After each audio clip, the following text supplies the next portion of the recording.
सोमवार के व्रत भगवान भोलेनाथ के होता है। ये व्रत केवल श्रद्धा के प्रतीक होता है। केवल ये हमारे जीवन में सुख शांति समृद्धि के मार्ग लाते हैं।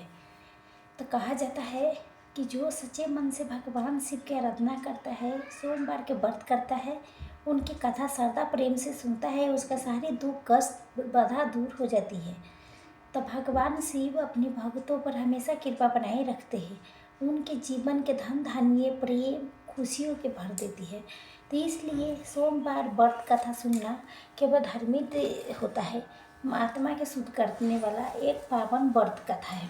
तो ये सुनते हैं सब मिल के, भोलेनाथ के महिमा के गुणगान गाते हैं, उनका आशीर्वाद अपने जीवन में प्राप्त करते हैं। तो दोस्तों सुनते हैं पूरे श्रद्धे भक्ति के साथ सोमवार व्रत कथा के सुनते हैं। देवो देव के महादेव की कृपा प्राप्त करें। आपको शुरू करते कथा के। एक समय की बात है, जो किसी नगर से वैभवशाली राजा धनराज नाम के एक व्यापारी रहता था। उनका व्यापार तो दूर देशों तक ले फैला रहता था। सोने चांदी के सिक्का के खनक उनके कानों में दिन रात गूंजती रहती थी। हाय रे दुर्भाग्य! उसके हृदय के आंगन इतना सुना वीरान था, जितना उसका खजाना भरा रहता था। चारों ओर बहुत शुभ धन दौलत नौकर चाकर के फौज थी, समाज में मान सम्मान था। फिर भी एक अजीब सी उदासी, एक अनजाना सा खालीपन मकड़ी के जला जैसे उसके मन के कोने में बसा रहता था। उसे लगता था कि उसकी आत्मा किसी गहरे अंधेरे में कुएं में गिर गई है, जहाँ बाहर की चमक धमक पहुँच ही नहीं पाते हैं। शायद इसी खाली मन के भरने के लिए एक नाकाम कोशिश में शायद समाज में अपने प्रसिद्धता बढ़ाने के लिए हर सोमवार के व्रत रखना शुरू कर दिया भोले बाबा के। ये व्रत कैसा था? ये भक्ति नहीं, भक्ति के सोम था। ये एक ऐसा निर्णय कि जे श्रद्धा के लिए मतलब नहीं था। सोमवार के सुबह जब नगर के अन्य भक्तजनों शिवालय की ओर बढ़ते थे, धनराज अपने भव्य पूजा कक्ष में बैठता था। चारों ओर ताजा फूल के मौन सुगंध फैले रहते थे। चंदन की धीमी धीमी महक वातावरण में तैर रहे थे। चांदी के पात्रों में नींबे फल सजे रहते थे। धनराज के मन तो उसका मन तो व्यापारे में रहते थे। अगले दिन व्यापारे सौदे के नफे सब अथी में मंत्र के उच्चारण तो करता था, लेकिन उसके कोई मशीन नहीं होता है, काम करता रहता है। वही से शिवली पर टिकट रहती थी उसके आंखें, उसके भक्ति की नहीं था। दुनिया में हिसाब किताब की भरी रहती थी। वो सोचता था कि देखो सब देख रहे हैं, कितना बड़ा भक्त हूँ मैं। लोग मेरे धर्म पराये की मिसालें देती है। इससे मेरे व्यापारी संबंध में और मजबूत हो जाएगी। कभी कभी वो स्वयं पर तरस आने लगते थे कि यही जीवन है, कि इसी दिखावे के लिए मेरा जन्म हुआ है। लेकिन विचार तो तथ्य होते थे, हवा के झोंके की तरह आते थे चली जाते थे। वो फिर से अपनी भूमिका निभाने में लग जाती थी। व्रत के नाम पर वो अन्न के त्याग तक करता था, लेकिन उसका मन स्वादिष्ट भोजन में डूबा रहता था। शाम को जब मंदिर जाते थे तो उनके साथ नौकरों की छोटी सी सेना उनके साथ जाते थे। कोई चांदी के थाली में प्रसाद लिए, कोई फल लिए, कोई नेवे लिए। मंदिर के सीढ़ियों पर बैठ के भिखारी के दान देते थे, लेकिन उसके आंखों में करुणा नहीं, अपनी उदारता के प्रश्नों के भाव रहता था। पुजारी उसके आरती उतारते विशेष सम्मान देते। धनराज के अहंकार तो दुष्ट होता था। उसके लगता था हाँ, मैंने भगवान को भी खरीद लिया हो। कितना बड़ा भरम है, कितनी गहरी उदासी छेड़ी है झूठे संतोष के पीछे। कभी एहसास ही नहीं होता था कि मैं भगवान के व्रत रखी हूँ, पूजा करती हूँ। कभी नहीं एहसास होता। तो वो हमेशा घमंडी में रहता था, हमेशा ये उसका यही अथी था। ऐसे ही होते होते तब एहसास ही नहीं हुआ कि जिस भगवान के प्रसन्न करने के लिए नाटक कर रहा है वो तो अंतर्यामी है। वो मन के सब कुछ जानता है, बाहरी आरोप को नहीं। उसके आत्मा से सट रहती थी। कोई भी तो होगी से मुझे झूठ से बाहर निकाले, कोई तो होगा से मुझे सच्चे रास्ता दिखाए। उसके अपन बनाई हुई सुनहरी दीवारों में सिसकी दब के रह जाती थी। दिन बीतते गए, सोमवार आते जाते रह गई।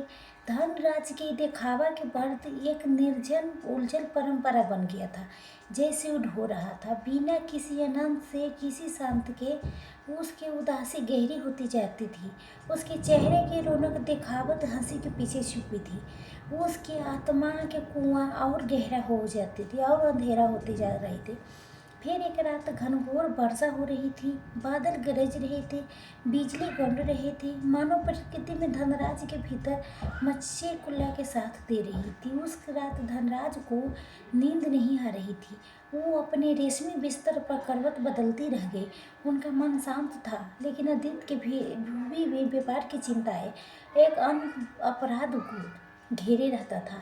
न जाने कब उसकी आंख लगी, कब नींद नहीं, एक अजीब सी बेहोशी थी। उसने स्वयं को ऐसा स्थान पर पाया कि जहाँ न धरती थी न आकाश थे। चारों ओर अलौकिक प्रकाश फैले रहता था। सामने एक विशाल सार स्वरूप था, जहाँ इसका जल आईने की तरफ सिर था। उसी सरोवर के किनारे कैलाशपति शिव बैठे रहते थे। उसका रूप सौम्य था, उनके आंखों में गहरी उदासी पैर रहे थे, ऐसी उदासी कि जीव पर हम के सारे दुख को अपने में समेटी हुए। धनराज हक्का बक्का रह जाते थे, उनके हर शब्द झूल जाते थे, कंठ अवरुद्ध हो गया। वो कुछ कहना चाहते थे, लेकिन सब जैसे खो गए थे। भगवान शिव ने इतने शांत भीगती हुई दृष्टि धनियार की ओर देखा कि आवाज में कर्ज में डूबी थी। वो उसके क्रोध नहीं, एक असीम पीड़ा के भाव था। धनराज, जब उसके पुकारा, धनराज के पूरा शरीर कांप उठा। तुम यहाँ कैसे पुत्रा? तुम्हारा सोमवार के व्रत के पुण्य तुम्हें यहाँ खींच लाया है। धनराज कुछ बोल नहीं पाया, उसकी आंखें शर्म से झुक गई। उसके लगा कि जैसे उसके सारे ढोंग, सारे पैखंड दिव्य प्रकाश में डूब गया है। शिव जी के चेहरे पर एक फीकी उदासी मुस्कान आए।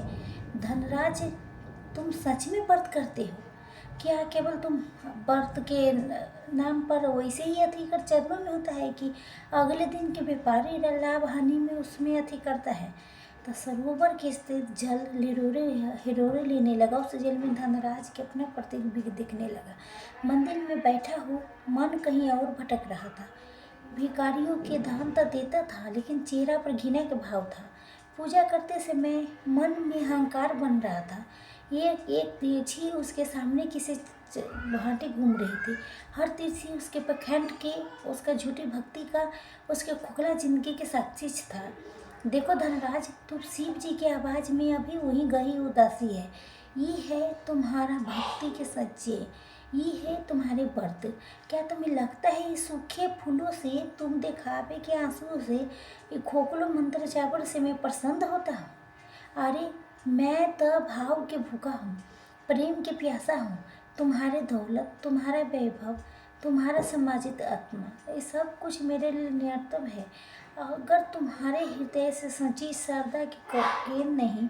धनराज के शरीर कांपने लगा, पैरों तरह जमीन जैसे खिसक गए थे। उसका वर्षों के बनाया हुआ अहंकार के महल ताज के पत्ते जैसे ढह गया था। उसका अपना जीवन इतना व्यर्थ हो गया था, इतना खीने हो गया था, कभी नहीं लगा था। तुम सोचते हो कि तुम मुझे धोखा दे रहे हो। नहीं धनराज, नहीं, तुम स्वयं को धोखा दे रहे हो। तुम अपना आत्मा के धोखा दे रही हो। ये दौलत, शोहरत, सब कुछ यहीं रह जाएगा। साथ जाएगा तो केवल तुम्हारा कर्म, तुम्हारा भाव। शिव जी की आंखों से करुणा बरस रही थी, लेकिन एक चेतावनी भी थी। कब तक ले झूठ के सहारा जियोगे? कब तक ले अपने आत्मा के यहीं भटकने दोगे? कि यही तुम्हारा जीवन के उद्देश्य है? हर शब्द तो धनीराज के हृदय पर हथौड़े की तरह से चोट कर रहा था। उसका दम घुटने लगा, वो अपने घुटने पर गिर पड़ा। उनका सिर शर्म से झुकने लगा। आंसू के घर में धारा उसके कानों पर बहने लगा। ये दिखावे के आंसू नहीं थे, ये पछतावे के सच्ची गर्म आंसू थे। इसके सिसकिया शांत वातावरण में गूंजने लगा। प्रभु, हे मेरे महादेव, मुझे क्षमा कर दो, मुझे क्षमा कर दीजिए। उसकी आवाज़ ऐसे ही लड़खड़ा रही थी। मैं अंधा थी, मैं अज्ञानी थी, मैं सब कुछ गलत किया हूँ। ओह, मैं अपना जीवन व्यर्थ कर लिया हूँ। प्रभु, क्या कि मेरे लिए अभी भी कोई आशा है? मैं क्या अब भी बदल सकता हूँ? उसके प्रश्न, उसके निराशा नन्ही सी आशा की किरण के बीच झूल रही थी। वो फूट फूट के रोने लगा। उसके अपना सारा जीवन, अपना सारा धन, सारा मान सम्मान व्यर्थ लगने लगा। उसके पहली बार अपना आत्मा के सुंदर पर अपने भयंकर गरीबी का एहसास हुआ। वो धनराम हो के भी कितना निर्धन था, वो सम्मानित हो के भी कितना अपमानित था। उसकी सिसकियाँ गहरी होती गई, जैसे वर्षों से दवाई आज भी बह के निकला होगा। रास्ता दिखाइए प्रभु, मुझे अंधकार से निकालिए। मैं प्रभु आप इस झूठ के साथ नहीं जी सकता हूँ भगवान। भगवान शिव उसके उठाते हुए कहा, उसका आवाज़ में अभी गंभीरता था, ताजी के हाथ करुणा के भाव था। उठो धनीराज, पश्चाताप के पहला आंसू धोने के शुरू होता है। आशा हमेशा रहती है जब तक ले हृदय में सच्ची पुकार है। याद रखना, मार्ग कठिन है, दिखावा के चोला उतारना नहीं होता। सच्ची भक्ति मौन सरतना हृदय की पुकार है, आत्मा के समर्पण है। इसके लिए धन नहीं, मन चाहिए, आडंबर नहीं, आतर्चा चाहिए। जाओ धनराज, अपने जीवन के एक नया अर्थ दो। व्रत करो, लेकिन कि मेरे लिए नहीं, अपना आत्मा के शुद्धि के लिए। दान करो, लेकिन इसके लिए नहीं, दूसरे की पीड़ा हरने के लिए। जीवन जियो, लेकिन धन के पीछे भागते नहीं, धर्म के मार्ग पर होते हुए। जब तुम्हें तलाश है उसी मिलेगी। शिव जी की छवि धीरे धीरे उस पर का शक्ति होने लगा, लेकिन अंतिम शब्द धनराज के कानों में गूंजता रहा। शांति जिसकी तलाश था वही धनराज को आंख खुल गया। जब भोर के दूर कमरे में फैलने लगा, जब बारिश थम चुकी थी, धनराज के शरीर पसीने से भीगा हुआ रहता था। उसका तकिया आंसू से नहीं, सपने इतना उछला था कि इतना झिंझोर करने वाला था। उसके लगता था कि अभी भी उसके प्रकाश में खड़ी है। भगवान शिव की उदासी करुणा आंखें उसके देख रही थी। उसके कानों में अभी भी शिव जी की गूंज रही थी कानों में, स्वयं के तुम धोखा दे रही हो, मैं भाव के भूखा हूँ। आशा हमेशा रहता है, लेकिन बिस्तर पर उठ बैठा। उसका सिर भारी था, हृदय में अजीब एक पीड़ा था, शांति की भी रात था। पीड़ा अपने वर्षों के पैखंड व्यर्थ जीवन के शांति एहसास के। उसका एक दिशा मिली है कि एक अवसर मिला है। पहली बार उसके अपना भाव कमर की दीवारें काट खाने के दौड़ रही थी। उसके रेशमी बिस्तर कांटों के सेज लग रहा था। उसके आंखों के सामने बार बार सबूरा के जल में देख रहा था अपने उसके अथी आ रहा था गलत प्रभाव। हे भगवान, मैं कितना गिरा हुआ था, कितना अंधा था। उसके आंखों से फिर आंसू बहने लगा। एक यानी के आंसू थे, लेकिन अब निराशा नहीं, एक संकल्प था। उस दिन से धनराज बदल गया। नहीं, मैं रातों रात संत नहीं बन गया, पर बिंदु धीरे धीरे आया, जिसे सुबह की उजाला धीरे धीरे रात के अंधेरे को मिटाता है। पहला सोमवार आया, तभी उसने किसी नौकर के नहीं बुलाया, किसी विशेष तैयारी का आदेश नहीं दिया। वो भोर में उठ के साधारण वस्त्र पहन के वो चौक पास के एक छोटे से साधारण सा शिव मंदिर की ओर चल पड़ा। वहाँ पर वो जाके जहाँ पहले वो कभी झांकता भी नहीं था, वहाँ तो उसके शान के लायक नहीं थे। उसके देखने वाला कोई भीड़ नहीं थे। मंदिर में कुछ गने चुने साधारण लोग रहते थे, सच्ची श्रद्धा से पूजा अर्चना कर रहते थे। ले धनराज चुपचानी एक कोने में खड़े हो गया। उसने कोई बड़ा चढ़ावा नहीं चढ़ाया, उसका प्रसाद चढ़ा के आंखें बंद कर लिए। व्यापार के हिसाब किताब नहीं थे उसके आंखों में, लोग के लिए अथी थे। आज उसके मन में केवल एक ही भाव था, पछता रहे थे। शिव जी के उदास चेहरे याद आ रहे थे, शब्द याद आ रहे थे। उनके आंखें फिर भर आए, लेकिन इस बार वो हुआ नहीं। इसके मनी मनी प्रार्थना किया कि प्रभु मुझे शक्ति दो, कि मुझे सच्चा भक्त बने की शक्ति दो, कि मेरे पापों की क्षमा करो। मुझे पूरे दिन के व्रत रखा और आज उसे भूख नहीं लगा था, परेशान नहीं किया। उसका मन शांत था। अगर एक गहरी उदासी अभी उसके साथ थी, अपने अतीत पर उदासी।